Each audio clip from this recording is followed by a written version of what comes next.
Hey Phoenixou, ici le Phoenix en chair et en plume. Aujourd'hui, je vais vous dire rapidement mon avis sur le dernier tome de Guess What que j'ai lu et son tome 1 aux éditions Kyun. Et ben ma foi, je suis assez mitigé. Alors déjà, de quoi parle ce manga? Et ben on va suivre tout simplement un jeune super héros qui va venir en aide à une population totalement laissée pour compte. Puisqu'en fait, c'est une grande et gigantesque ville où d'un côté vivent les hommes les plus riches, les aisés, ils jouent au golf, ils sont tranquilles.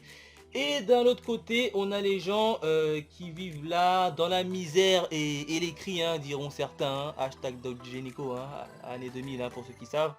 Et là, en fait, on a un super héros qui va essayer de venir en aide justement au petit peuple. En gros, c'est à peu près le Zoro ou le Superman. Non, comment on appelle le super héros qui vient en aide là? J'ai oublié, il n'y a pas un super héros qui vient en aide? Le Robin des Bois, voilà. Le Robin des Bois qui aide les pauvres contre les riches justement. Et ben là, c'est lui, c'est le fameux Guess What. Alors qu'est-ce que j'en ai pensé dans ce premier tome? Et ben ma foi, je l'ai trouvé assez mitigé. Pourquoi? Et ben tout simplement parce que dans ce premier tome, ça pose les bases de l'histoire et je trouve que ça pose de manière beaucoup trop lente les bases de l'histoire. Bon après certes, si un tome 1 vous me direz dans les tomes 1 forcément il faut que l'histoire se pose. Mais là je trouve quand même que ça prend beaucoup trop de temps. D'autant plus que tu vois quand même qu'il y a des personnages qui sont assez badass. Entre Guess What, on sait pas trop qui c'est. Donc tu vois qu'il est badass. Tu vois qu'il y a une nouvelle, on va dire, chasseuse policière qui a été envoyée derrière Guess What pour essayer de l'attraper. Tu vois qu'elle est badass. T'as Ernest, le chef des Pumas, organisation terroriste. Tu vois qu'il impose et qu'il est badass, mais ils sont pas encore bien montrés, je trouve. Et ça me frustre un peu. Ça me frustre.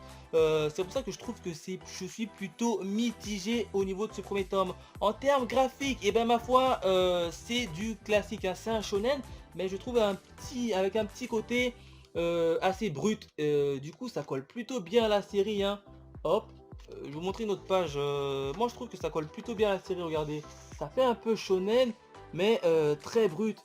Et ça colle plutôt bien ça colle à l'univers de la série, sauf que par moment il y a beaucoup de pages blanches en deuxième plan, et qu'au niveau des scènes d'action, ça pêche un peu. Mais sinon, globalement, en termes graphiques, c'est plutôt bon. Il n'y a qu'à regarder la jaquette qui est juste magnifique.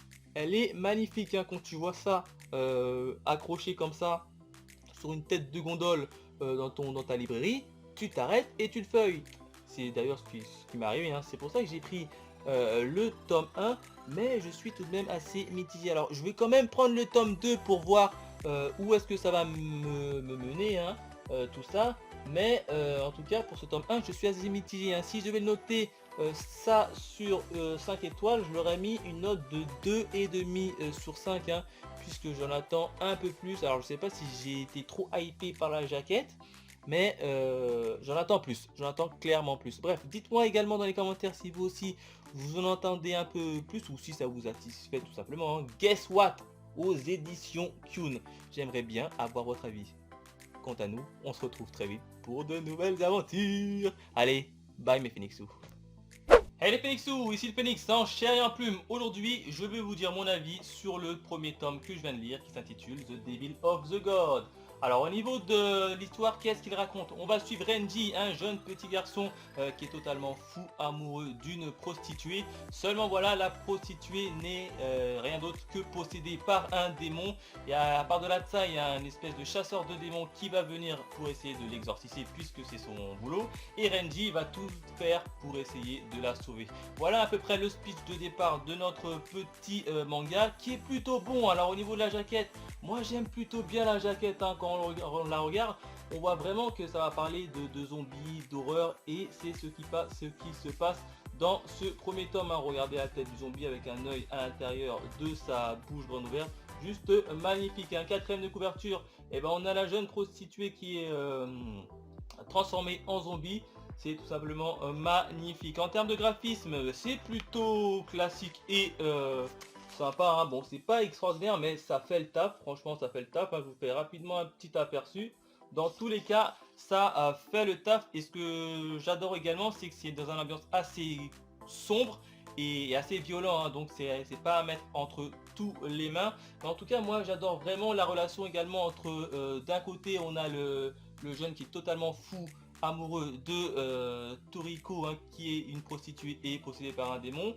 De l'autre côté on a le chasseur exorciste qui voudra à tout prix la liquider, hein, puisque elle est possédée par un démon, enfin liquider le démon qui est en elle. Et de l'autre côté on a un autre personnage qui est une espèce d'inspecteur de policier qui va essayer de faire respecter la loi dans sa ville, qui part totalement en cacahuète. Et l'inspecteur, on le voit dès le départ, il nous est montré comme étant un gros bâtard, hein, pour pas dire le mot. Donc c'est plutôt pas mal, hein, un titre intéressant. Il y a du suspense, il y a de l'horreur, il y a du combat. Bref, je vous le recommande chaudement, hein, c'est aux éditions Glénat. Allez, on termine par une petite note sur 5 étoiles, hein. Si je vais noter sur 5 étoiles, je mettrai facilement la note de 4,5 sur 5. Donc, et oui, je continue cette petite lecture, hein. Hâte de m'acheter et de lire le tome 2. Allez, bye mes Phoenixous.